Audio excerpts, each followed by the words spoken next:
At the family gathering for the inheritance, my parents stunned me by giving the whole $5 million to their favorite daughter and telling me to work harder. Then my grandpa stood up and shocked everyone by handing me a $55 million check. My mom screamed, "You can't do this to me." What my grandpa did next left her speechless. Can you imagine thinking your whole life was built on a solid foundation, only for it to crumble in an instant, revealing a viper's nest of deceit? That's what happened to me, Amanda, at 32 years old, when I learned my own parents had secretly rerouted $5 million of my family's inheritance, meant for all of us kids, straight to my younger sister, Jillian. My breath hitched. $5 million. Gone. To Jillian. But before I could even process that gut punch, something truly unbelievable happened. My grandpa Harold, who everyone thought was bedridden and barely lucid, suddenly stood up from his wheelchair, his eyes piercing and clear, and uttered 7 words that froze the blood in my veins. "I know exactly what you've been doing." In that single, shattering moment, I realized my entire childhood, my whole understanding of blood loyalty, had been built on a staggering lie. This betrayal, it didn't just change things, it imploded our family dynamic in a way I'm still processing. If you've ever felt that sting, that deep, sickening twist of family betrayal, trust me, karma came for them in the most unexpected and satisfying way. To truly grasp the magnitude of that day in the library, you need to understand who we were, the Blake family. We weren't just wealthy, we were Connecticut old money, the kind of privilege that sinks deep into your bones from generations of financial security. My parents, Richard and Diane Blake, presided over our family like benevolent dictators, always reminding us how incredibly fortunate we were to be born into such prosperity. There were 5 of us, my father, Richard, a man whose calculating mind you could practically see ticking behind his eyes, a Harvard MBA, of course. My mother, Diane, the ultimate socialite, always orchestrating our family's image with military precision.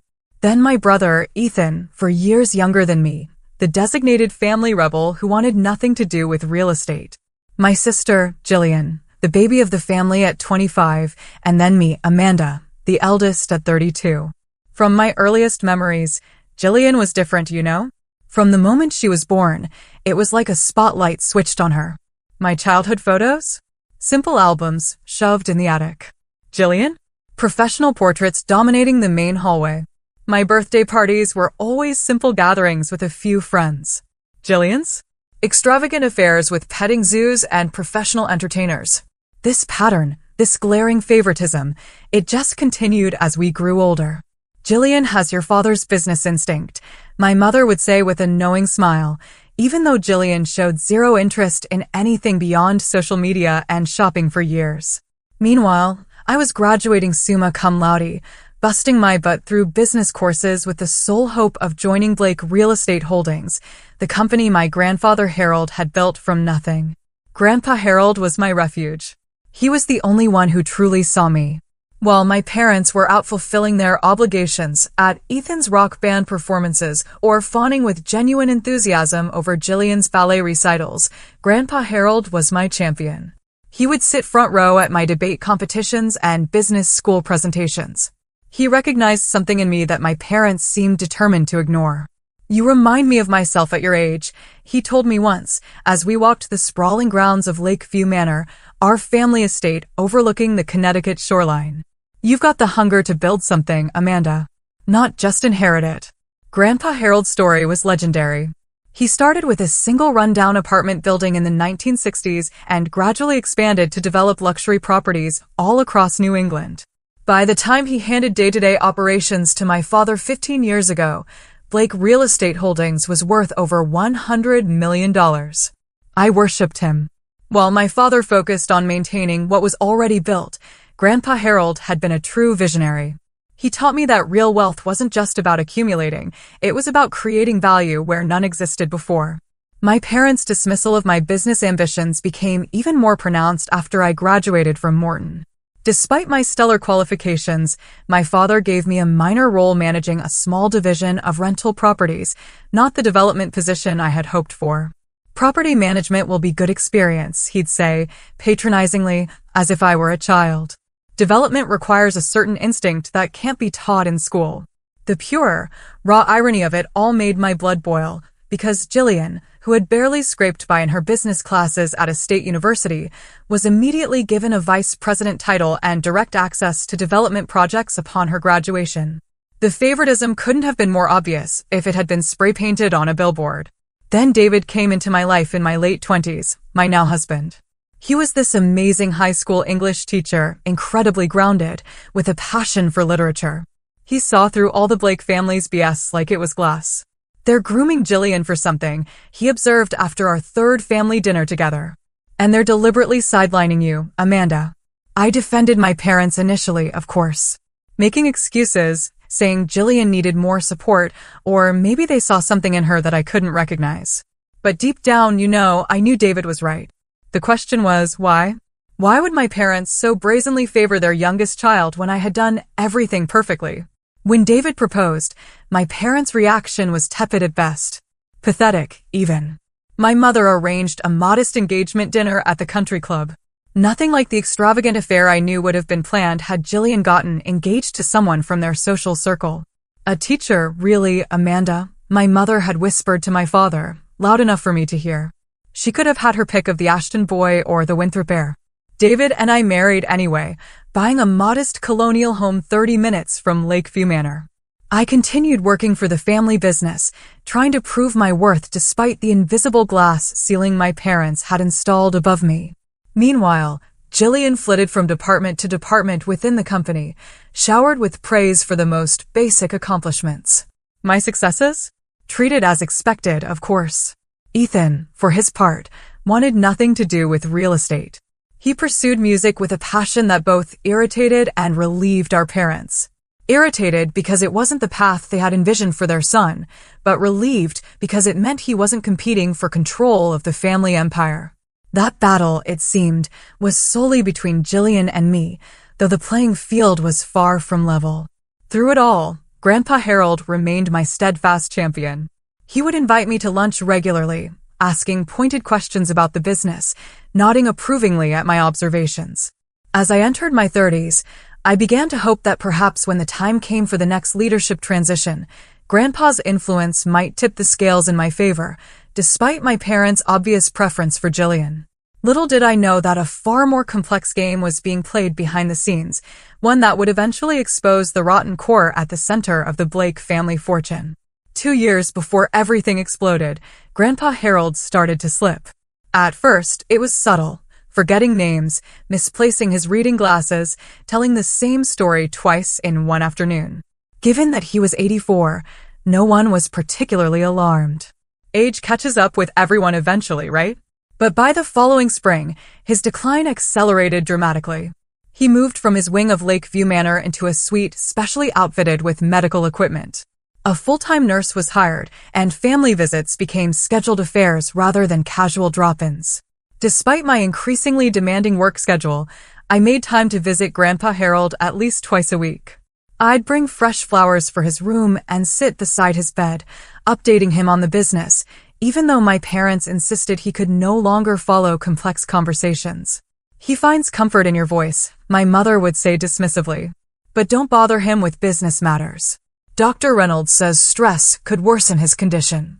But there were these moments, moments during those visits when I could have sworn Grandpa was more lucid than everyone claimed.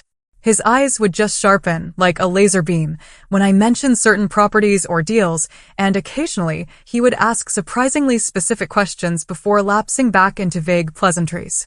I mentioned these moments to my father once, who dismissed them as sundowning, temporary periods of clarity common in dementia patients.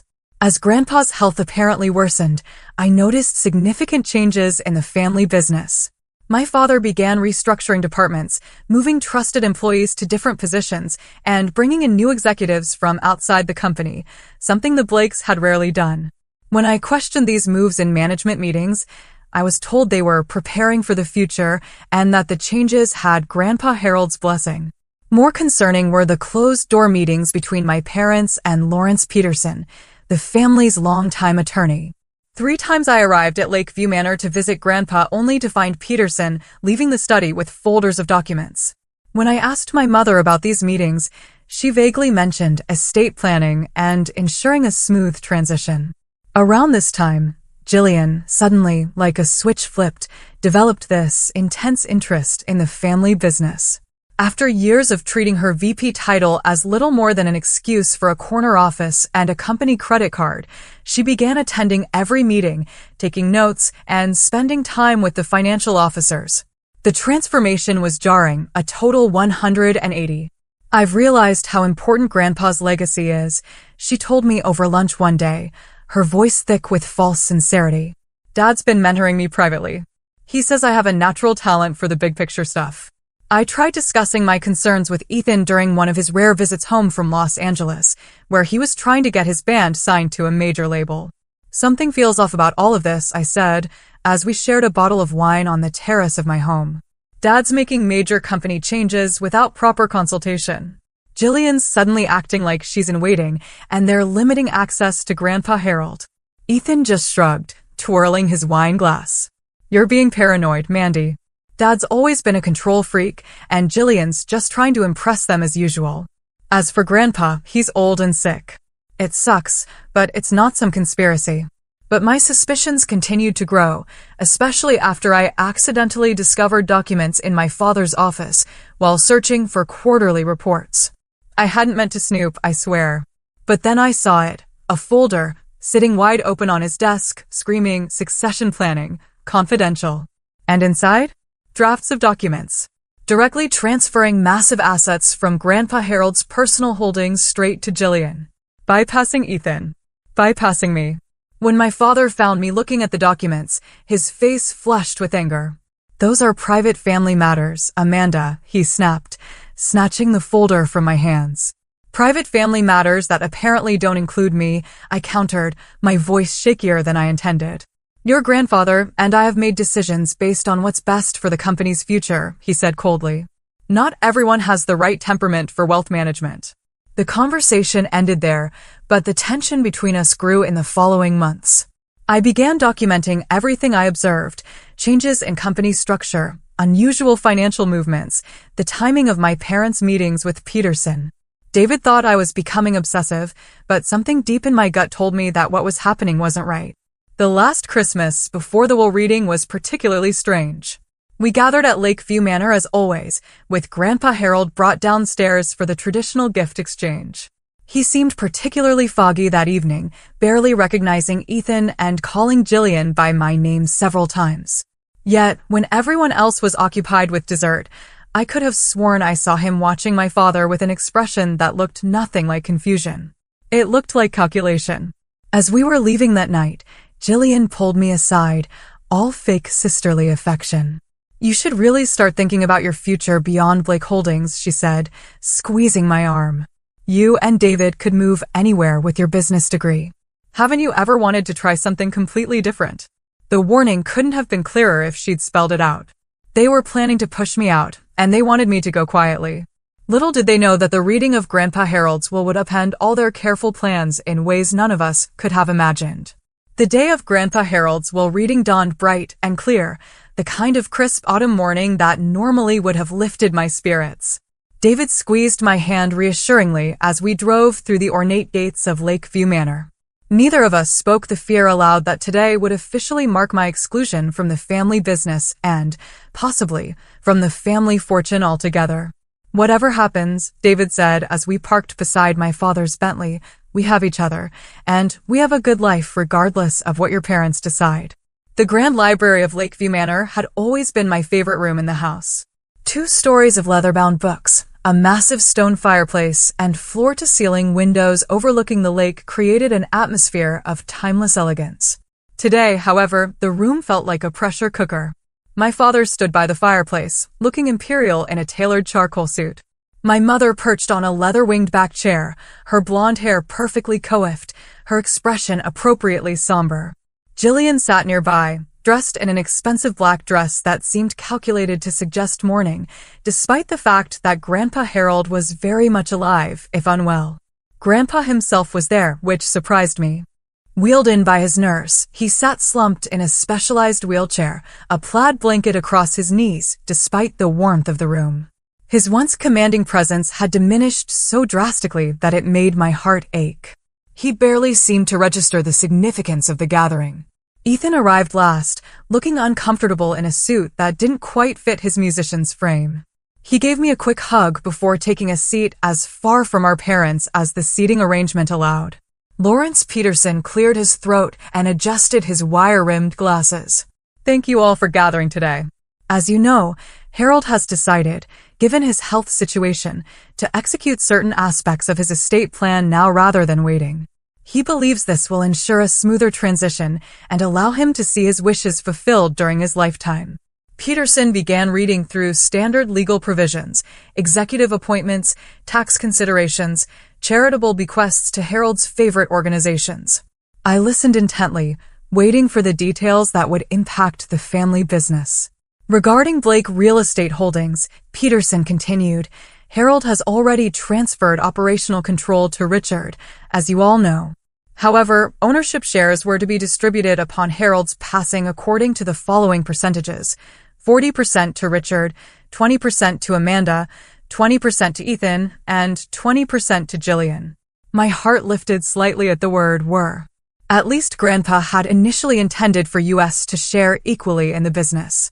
However, Peterson said, adjusting his glasses again, and that, however, felt like a physical blow, as part of Harold's revised estate plan, executed 3 months ago when he transferred power of attorney to Richard.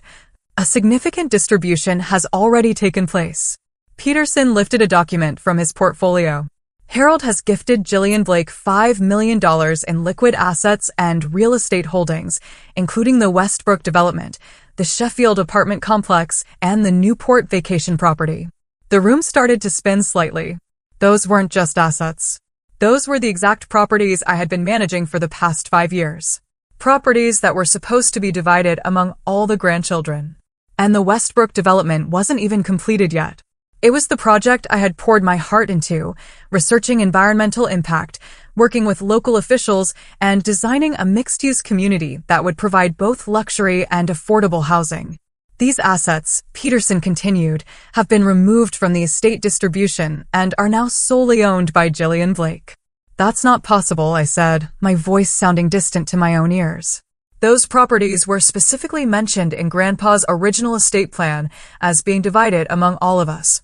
My father stepped forward, his expression a practiced mix of sympathy and stone-cold firmness. Amanda, your grandfather, and I discussed this at length. The reality is that Jillian has demonstrated exceptional business acumen over the past year.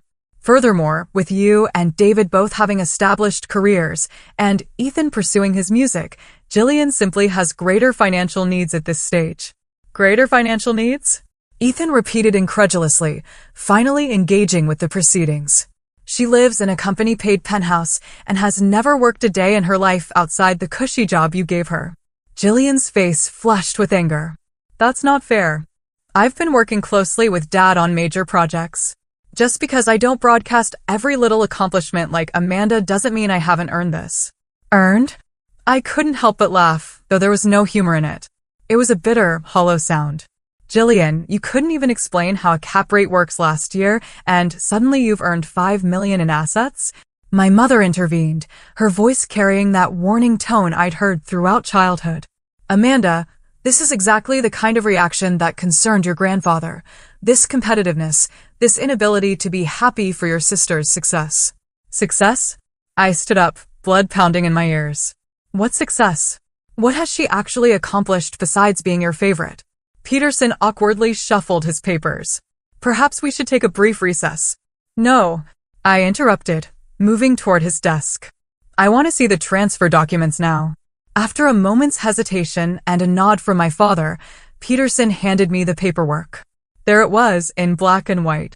My father's signature as power of attorney, authorizing the transfer of assets that had been meant for all of us to Jillian alone. The date on the document coincided with the period when Grandpa Harold's health had supposedly taken a dramatic turn for the worse. This is wrong, I said quietly, scanning the pages. Grandpa would never have wanted this. He believed in fairness. People change their minds, Amanda. my father said smoothly, especially when they see who truly values the family legacy versus who might be distracted by outside interests. He glanced meaningfully at David, the injustice of it all. Years of hard work dismissed. My dedication to the company treated as a hobby. Assets I had managed successfully handed to my sister, who had shown no real interest until recently. It was overwhelming. I felt tears threatening, and I fought them back. I wouldn't give them the satisfaction. And that's when it happened. From his wheelchair in the corner, Grandpa Harold slowly pushed the blanket off his knees. With effort, but surprising steadiness, he rose to his feet. His nurse gasped and moved toward him, but he waved her away with a firm hand. "That's enough," he said, his voice stronger and clearer than I had heard it in over a year. The room fell silent. My father's face drained of color. "Dad, you shouldn't be exerting yourself," he said quickly. "Let's get you back to your room where you can rest." Grandpa Harold fixed my father with a stare that could have frozen fire. "I've been watching you all very carefully. The will you just heard? It's a fake." The silence that followed was absolute. My mother's hand flew to her pearl necklace, a nervous habit from childhood. Jillian looked like she might faint. My father stood perfectly still, like a predator hoping to avoid detection. "Mr. Blake," Peterson began cautiously, "I assure you, these are the documents you signed." "When I was supposedly suffering from dementia?" Grandpa Harold interrupted, his voice gaining strength with each word. "When I supposedly couldn't make decisions for myself." "Richard, did you really think I wouldn't find out what you've been doing?" My father started to speak, but Grandpa Harold raised his hand. "Save it. I have proof of everything. The embezzlement, the falsified accounting, the offshore accounts, every last dirty deal you've made behind my back for the past decade." He reached into his jacket pocket and pulled out a small silver thumb drive, holding it up like a trophy. "It's all here. And Judge Franklin has another copy in his safe. One phone call from me, and it all goes to the district attorney." My world was collapsing and rebuilding itself simultaneously. My Grandpa Harold, had been testing us all along. And my parents had failed. Spectacularly.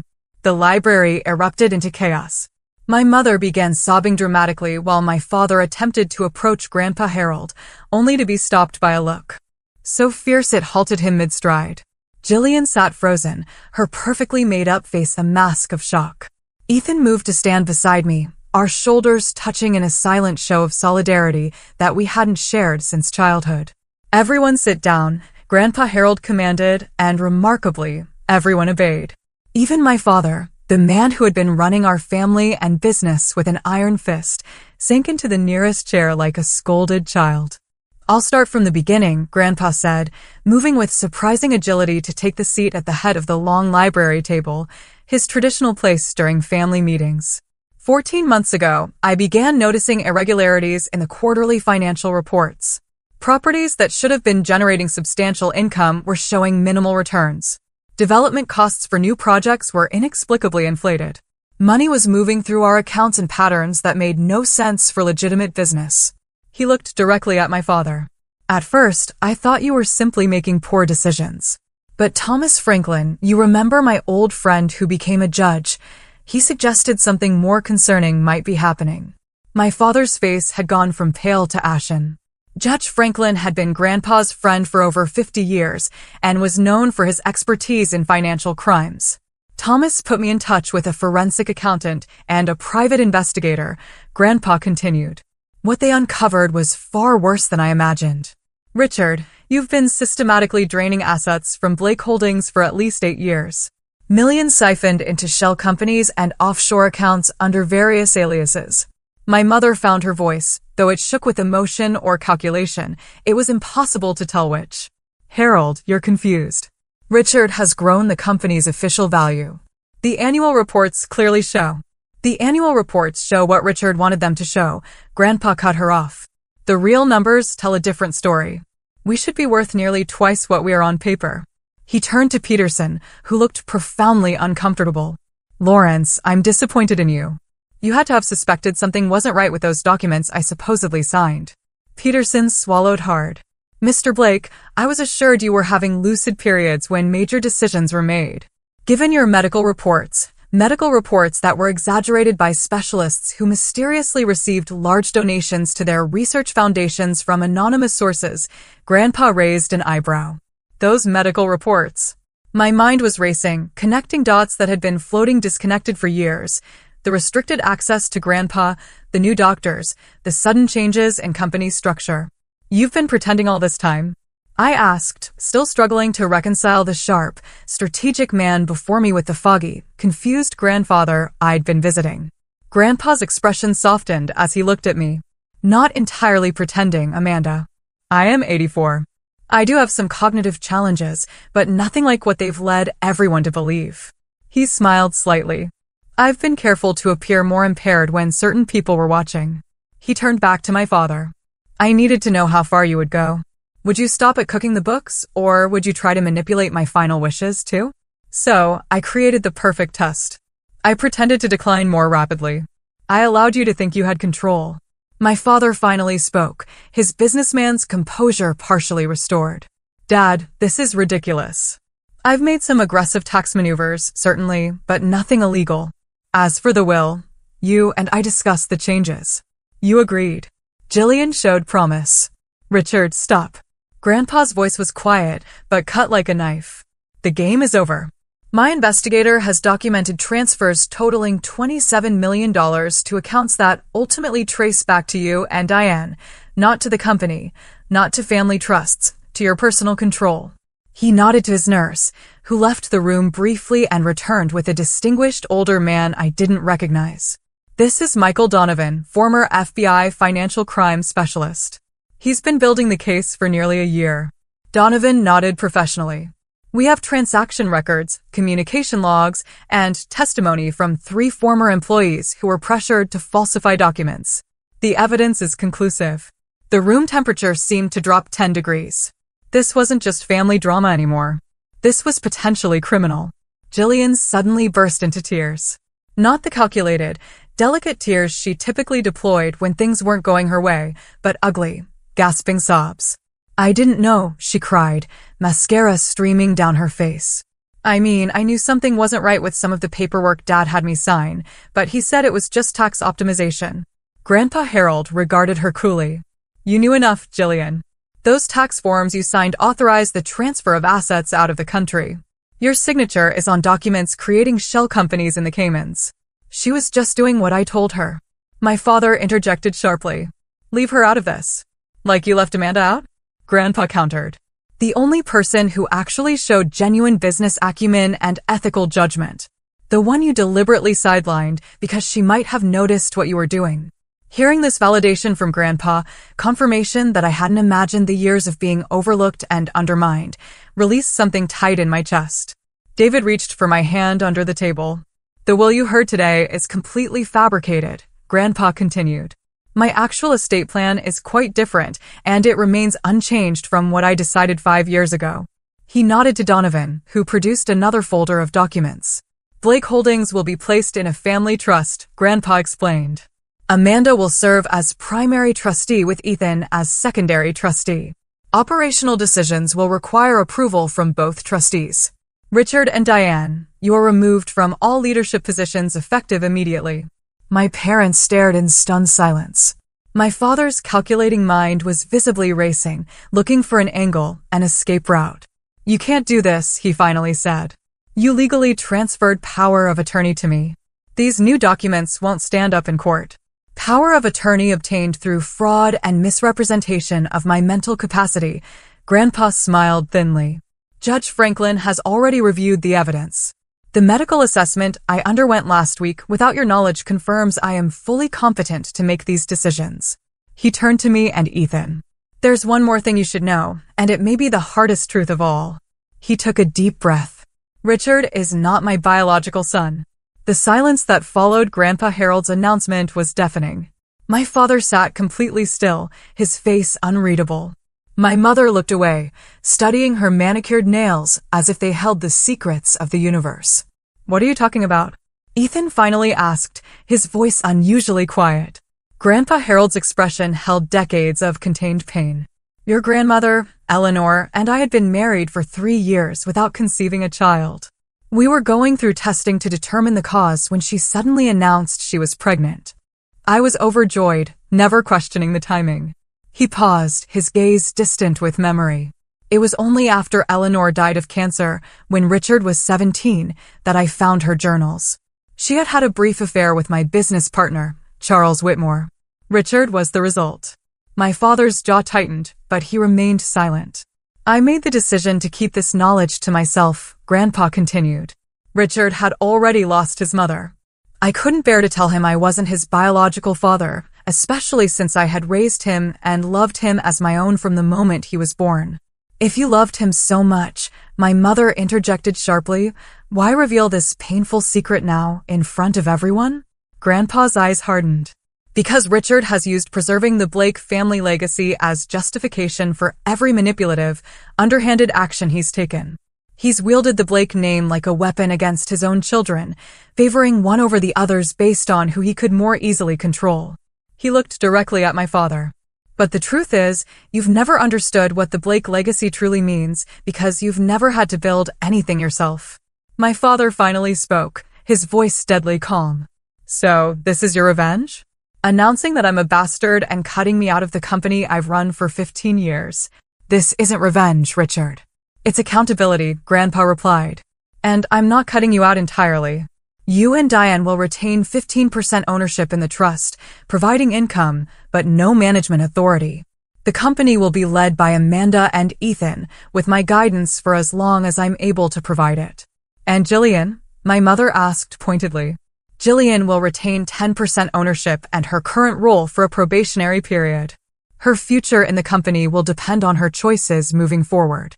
Jillian wiped her tears, looking uncertainly between our parents and Grandpa Harold.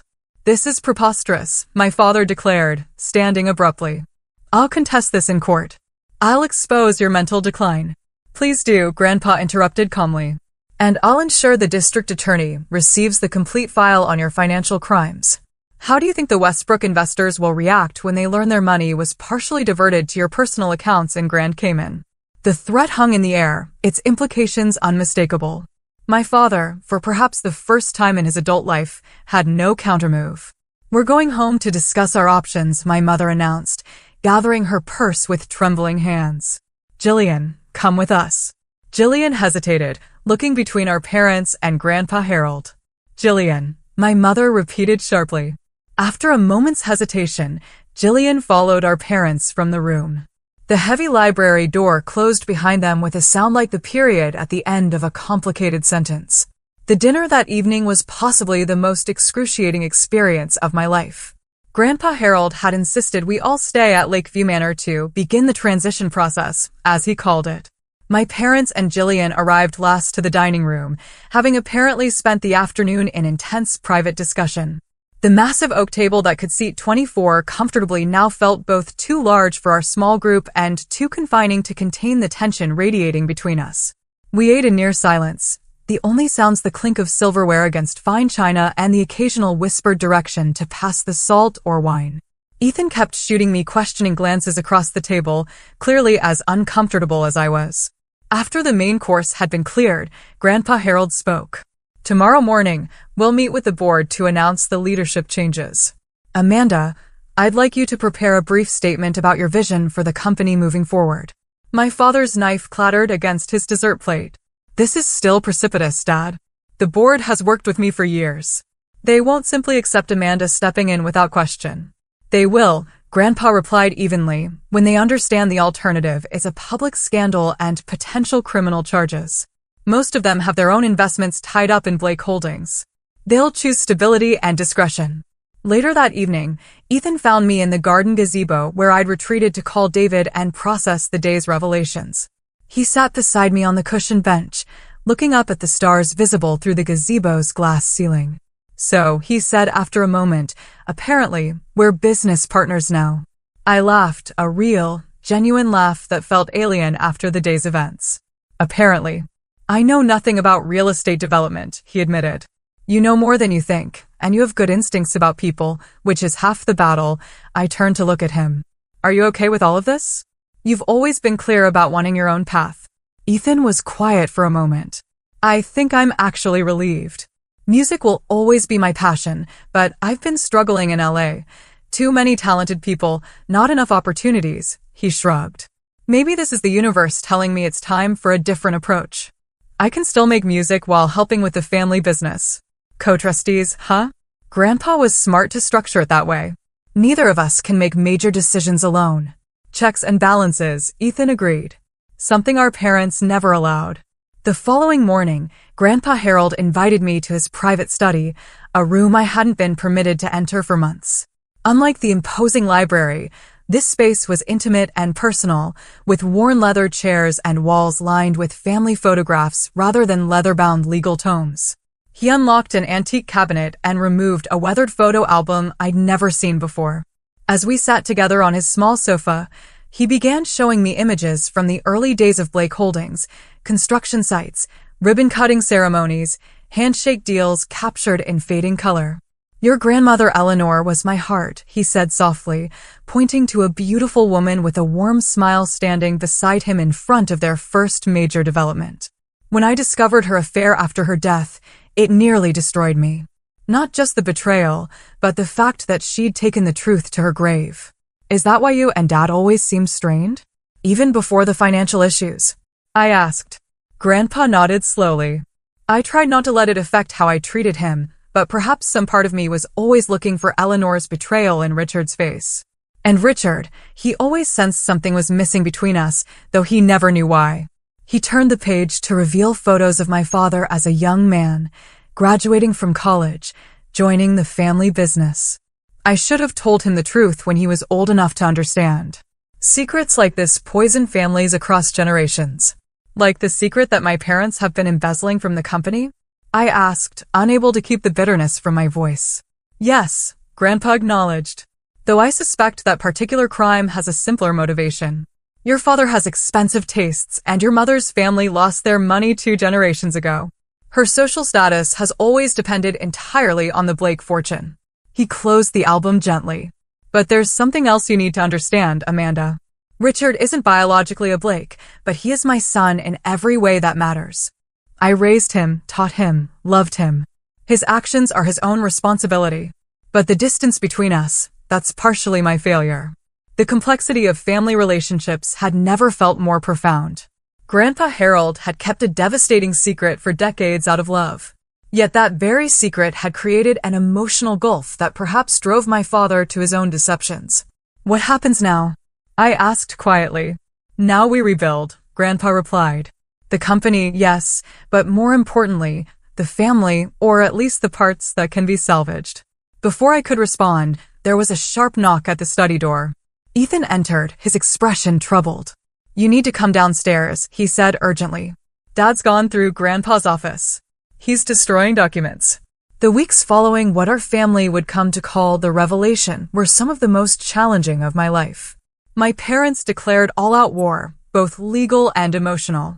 They moved out of Lakeview Manor the day after my father was caught shredding documents, taking up residence in their Manhattan penthouse and hiring Stanley Rothman, one of the most aggressive attorneys in New York. Grandpa Harold, bless his heart, temporarily moved in with David and me. Our modest colonial, which usually felt so cozy, suddenly felt both too small for his larger-than-life presence and, strangely, more like home with him there, drinking coffee at our kitchen table and sharing stories of his early days in real estate.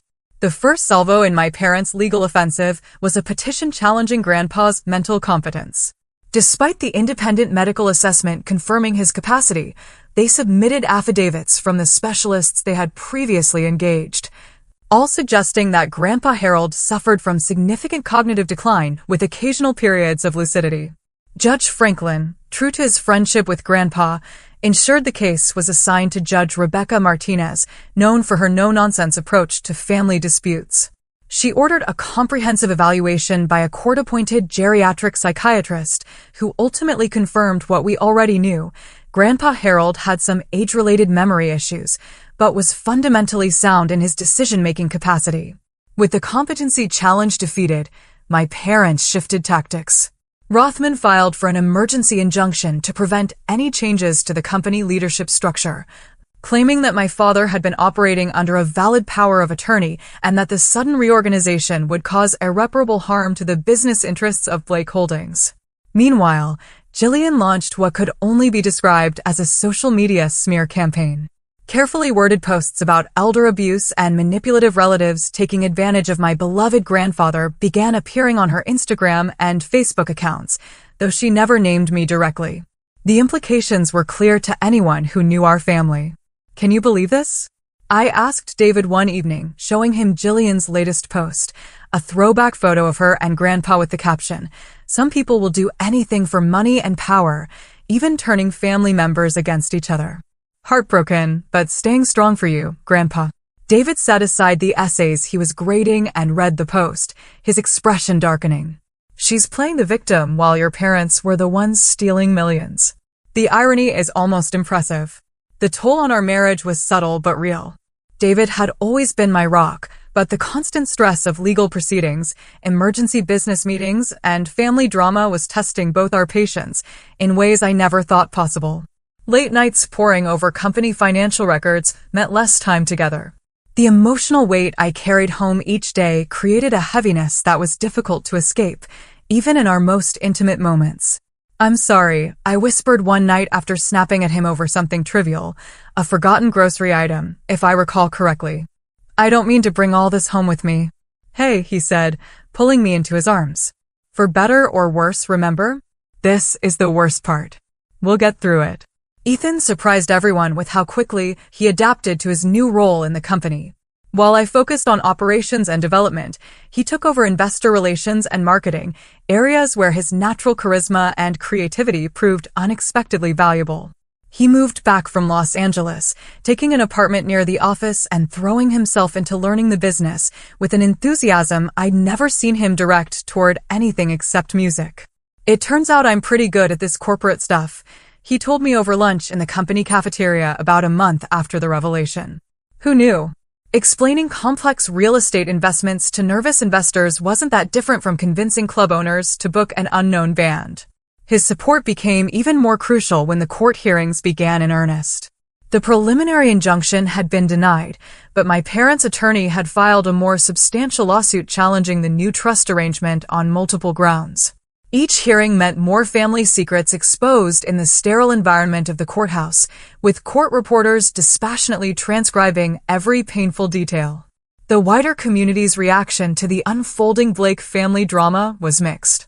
Some longtime business associates distanced themselves, uncomfortable with the allegations of financial impropriety. Others, particularly those who had experienced my father's cutthroat business tactics firsthand, seemed almost vindicated by his downfall. Extended family members chose sides, with most of my mother's relatives predictably supporting my parents, while Grandpa Harold's few surviving relatives rallied behind him. Holiday gatherings, once obligatory, if not particularly warm, were now completely fractured, with competing invitations and pointed absences. Through it all, Grandpa Harold maintained a dignity that was nothing short of remarkable. Despite the public airing of his wife's infidelity, his son's betrayal, and his own decision to conceal the truth for decades, he never showed embarrassment or resentment. He testified when required, answered questions honestly, and refused to engage in the kind of emotional mudslinging my parents had embraced. "The truth doesn't need embellishment or defensive anger," he told me one evening as we reviewed case documents at my dining room table. "It simply needs to be stated clearly and consistently." About 6 weeks into the legal proceedings, I was working late at the office when I received a text from an unknown number. It was a photo of a diary page in my mother's distinctive handwriting, dated nearly 30 years earlier. "Harold cornered me today about the Westlake project numbers. He suspects something is off, but doesn't yet realize how deep it goes or how long Richard has been adjusting the books. I convinced him it was an accounting error. He trusts me still, though less than before. Richard says we need to accelerate the plan. I am afraid of what that means." The text message following the photo simply read, "There's more where this came from. Meet me at Riverside Park, bench near the 79th Street Boat Basin. Tomorrow, 2 p.m. Come alone." I stared at my phone, heart racing. This was evidence that the financial manipulation had been going on far longer than even Grandpa suspected. But it could also be a trap of some kind. After consulting with our attorneys and Grandpa Harold, I agreed to the meeting with precautions in place. Ethan would be nearby, watching from a distance, and our private investigator would be positioned with a clear view of the area. The next day, wrapped in a wool coat against a November chill, I sat on the designated bench overlooking the Hudson River. At exactly 2 p.m., a figure in a hooded jacket approached and sat beside me. When they lowered the hood, my jaw nearly hit the ground. It was my mother's personal assistant, Greta, a woman who had worked for our family for over 20 years. "I don't have much time," she said, her German accent more pronounced than usual, suggesting stress. "Your mother would fire me immediately if she knew I was here." "Why are you doing this?" I asked. Greta looked out at the water, her profile sharp against the gray sky. "I have respected your Grandpa Harold for many years. What your parents are doing, it's not right. I've watched, said nothing for too long." She handed me a small package wrapped in plain brown paper. "Your mother's diaries, 3 of them, spanning 25 years. She thinks they're locked in her personal safe, but I've had copies of her keys for emergencies." She stood abruptly. "I was never here. You never saw me." Before I could thank her, she was walking briskly away, disappearing among the other park visitors. The diaries proved to be explosive. My mother had meticulously documented years of financial manipulation, starting small, but growing increasingly brazen as my father gained more control of the company. There were references to offshore accounts, falsified projections, and even instances of outright fraud in dealing with investors. More painful were the casual references to me and my siblings. Ethan was dismissed as hopeless for business purposes. I was described as too principled for her own good, just like Harold. And Jillian was characterized as perfectly malleable. "She'll sign whatever Richard puts in front of her as long as she gets her allowance and attention." When our attorneys presented the diaries in court, the judge ordered forensic authentication. Once verified as genuine, they effectively demolished my parents' case. The evidence of long-term, deliberate financial crimes was overwhelming. Yet, even as we appeared to be winning the legal battle, a more disturbing reality emerged. Working with forensic accountants, we discovered that over $2 million was simply gone. Transferred through so many shells and fronts that tracing it became nearly impossible. The money had effectively vanished into the complex web of international banking. After one particularly grueling day of financial investigation, I returned home to find David waiting with a good bottle of wine and takeout from our favorite Italian restaurant. "You need a break," he said firmly, taking my briefcase and setting it aside. "Just one evening without Blake family drama." We were halfway through dinner when my phone rang. Seeing Ethan's number, I apologized and answered. "Mandy," he said, his voice hesitant. "Dad just called me. He wants to meet. Alone." My fork clattered against my plate. "He wants to meet you? Why?" "I don't know. He just said he wants to talk. To explain some things." "I think I should go," Ethan paused. "Maybe he's finally ready to explain himself. Or maybe he's trying to divide us," I countered. "That's always been their strategy. Play us against each other." "I know, but..." Ethan sighed. "He's still our father, Mandy. Biological or not. Don't you want to understand why he did all this?" The question hit me harder than I expected. Did I want to understand? Part of me wanted only justice, consequences, closure. But another part, the daughter who had once adored her father despite his flaws, desperately wanted explanations that might make sense of the betrayal. "If you go," I finally said, "I'm coming with you." The meeting never happened. The next morning, we received word that my father had boarded a private jet bound for a country with no extradition treaty with the United States. My mother claimed ignorance of his plans when questioned by authorities, though few believed her.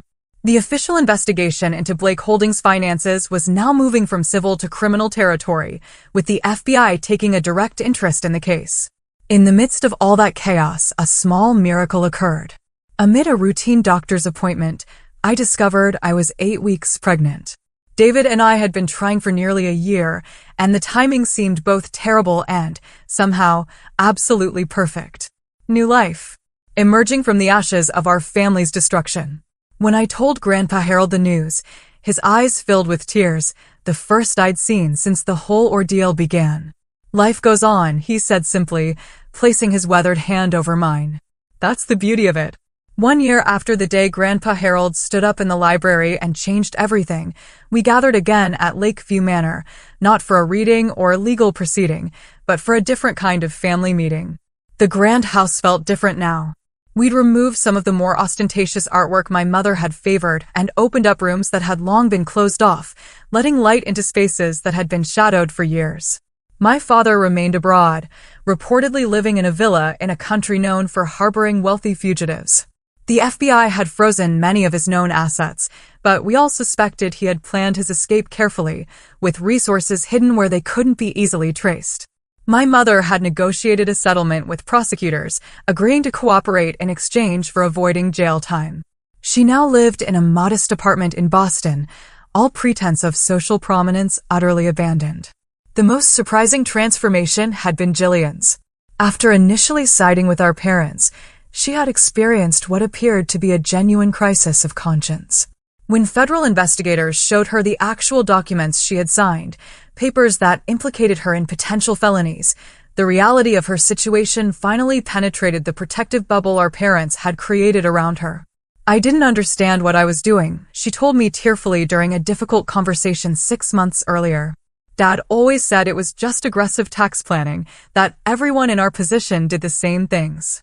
Jillian, I'd responded, not unkindly but firmly, at some point, you have to take responsibility for your own choices. That conversation? That marked the beginning of a tentative reconciliation. Jillian had entered therapy, moved out of the luxury apartment our parents had provided, and taken a legitimate position in the company's charitable foundation, work that seemed to genuinely engage her talents and interests.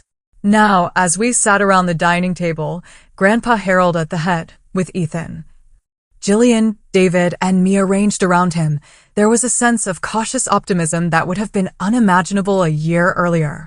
My son, Jacob, just 3 months old, slept peacefully in a bassinet beside my chair.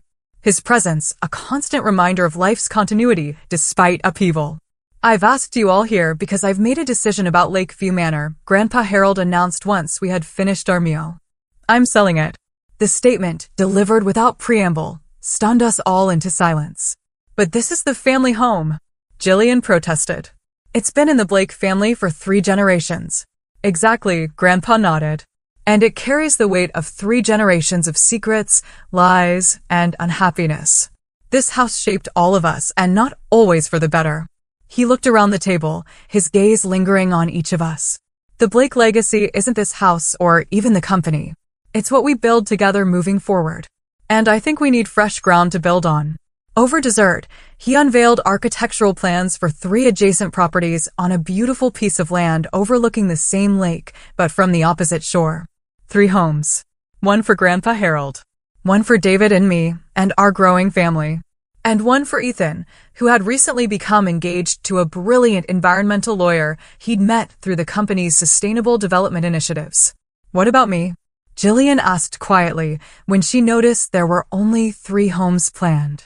Grandpa Harold regarded her thoughtfully. That depends on you, Jillian. Your probationary period with the foundation ends next month. The reports I've received suggest you've found your calling there. If you choose to stay with the family and continue your current path, we'll build a 4th home. Or perhaps you'd prefer your own space elsewhere. The choice is yours. Jillian nodded slowly, tears welling in her eyes. I'd like to stay close to Jacob. I want to be a real aunt to him. Not the kind of aunt our mother was to our cousins, sending expensive gifts, but never really present. The business had stabilized under our joint leadership. Blake Holdings had weathered the scandal with remarkably little permanent damage, largely due to our transparency with investors and partners about what had happened and the changes we had implemented to prevent similar issues in the future. We had downsized some operations, sold off properties that held painful associations, and refocused on the kind of community-oriented development that had been Grandpa Harold's original passion. Ethan had found unexpected fulfillment in his business role, though he still played music on weekends at a local jazz club. David had continued teaching, but had reduced his schedule to be more present for Jacob and to support me through the ongoing transitions, and I had discovered strengths I never knew I possessed, an ability to make difficult decisions, to lead through crisis, to rebuild what had been broken. Later that evening, As we stood on the terrace overlooking the lake, Grandpa Harold and I watched the sunset paint the water in shades of golden crimson. Do you regret it? I asked him, revealing everything. It would have been easier to let it go, to preserve the family image. He considered the question, his weathered hands resting on the stone balustrade. Easier in the short term, perhaps, but secrets don't disappear. They metastasize. Your father's dishonesty grew from the soil of my own deception about his parentage. Your mother's manipulations flourished in the shadows we all agreed not to illuminate. He shook his head. No, Amanda. Truth is always worth the pain it causes. He glanced back at the house where David was showing Ethan how to properly hold Jacob. Besides, look what has emerged from the wreckage. Something authentic. Something with a foundation built on honesty rather than appearances. The following spring, we broke ground on the new properties. The ceremony was simple, just the 5 of us and Jacob, now crawling and babbling excitedly. Jillian had truly earned her place back in the family circle. Her work with the foundation showing genuine promise, and her relationship with Ethan and me, a real, tangible connection. Grandpa Harold insisted we each turn a shovelful of earth, even Jacob, whose tiny hands I guided around the handle of a miniature shovel. New foundations, Grandpa said, watching his great-grandson with evident joy. That's what matters in the end. As I look back on this insane journey, from utter betrayal to this tentative, beautiful redemption, I can't help but wonder about your own experiences with family justice. Has karma ever found its way into your family story, delivering a moment of truth when you least expected it? Whether it was a dramatic showdown like ours, or a quiet, life-altering realization, I'd truly love to hear your stories in the comments below. Because family? It's complicated, messy, and sometimes utterly heartbreaking. But as my grandfather taught me truth is always worth fighting for, even when it cuts deep. Thank you for listening to my story. Your support means everything as I continue building my new legacy, one built on honesty, on authenticity, not just empty appearances. Take care, everyone. And good luck on your own paths.